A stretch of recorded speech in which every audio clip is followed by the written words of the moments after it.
Braulio, Perez of NJ.com. I'm with Patrick, Lanni, Bill Evans. Fellas, this is the big daddy of them all. Non-public Group 4. So many D1 recruits. So much on the line here. Pat, looking at this bracket, I know there's a lot of Big North United teams on here. What can fans expect to see? Well, as you know, it was the season of parity in the Big North United. Everybody beat each other up. You know, I don't know even right now if you could say there's a favorite. That's the way it was at the start of the season. That's how it ended up.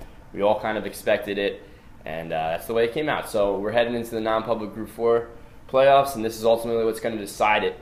You got Bergen Catholic as the X factor here. They're the 6th seed, and the question everyone wants to know is Jarrett Garantano going to play? The star quarterback heading to Tennessee. He's got an injured ligament in his foot. You know, my gut says he's going to be back for what will be an epic semifinal between the Crusaders and Don Bosco Prep, as you know, arch nemesis. Bill, looking at the top of the bracket, a lot of people are excited about St. Joseph Montville, but not so fast. There's a team in St. Augustine, the #1 seed in this bracket. They could turn some heads here. You know, all they've wanted all year was a home playoff game against the North Jersey Power. They think they can compete. They got what they wanted in you know with the matchup against St. Joseph Montville. If they win that, they'll probably get they'll get another one probably against St. Peter's.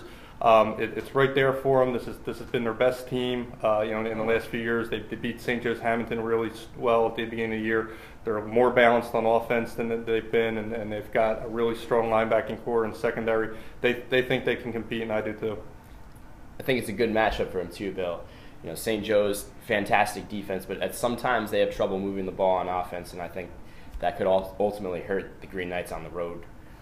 You know, Bill, I'm glad you brought up St. Peter's because, I mean, let's not forget, gentlemen, this team won the non-public Group 4 championship last year. They lost a lot of starters, including Brandon Wimbush and Mika Fitzpatrick, but this team is not bare by any means. They got Jonathan Lewis, who is really emerging late in the season, a junior quarterback, got plenty of weapons to work with. KJ Gray headed to Boston College, Colton Huber headed to Princeton.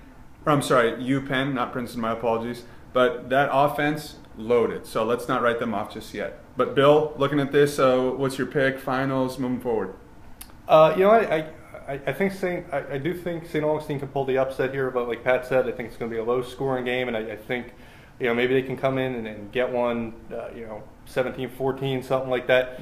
Asking them to win a second one, which is obviously something they've never really done before. I think might be asking a lot. So I'm going to say St. Peter's on that side of the bracket after St. Augustine wins the opener. I think the champion of this bracket comes out of the semifinal between Bergen Catholic and Don Bosco.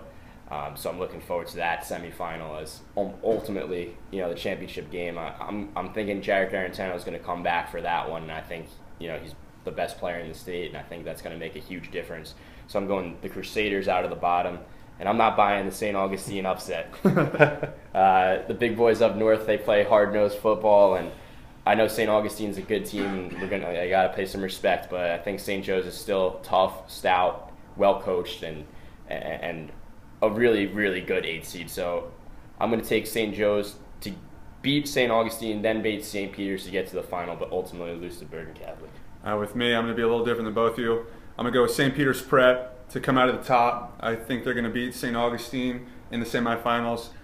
Actually, I'll agree with you. Bergen Catholic coming out of the bottom. So I'm going to go St. Peter's Prep, Bergen Catholic. At the beginning of the year when these two teams faced, Bergen Catholic dominated. I chose St. Peter's Prep in that one. The Crusader Crazies let me have it.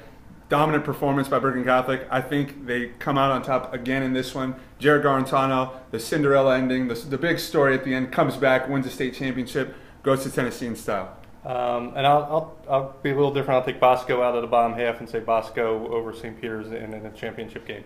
Oh, wow. Well, this is the big bracket, the big daddy of them all, like we said at the beginning, and we'll see you at MetLife.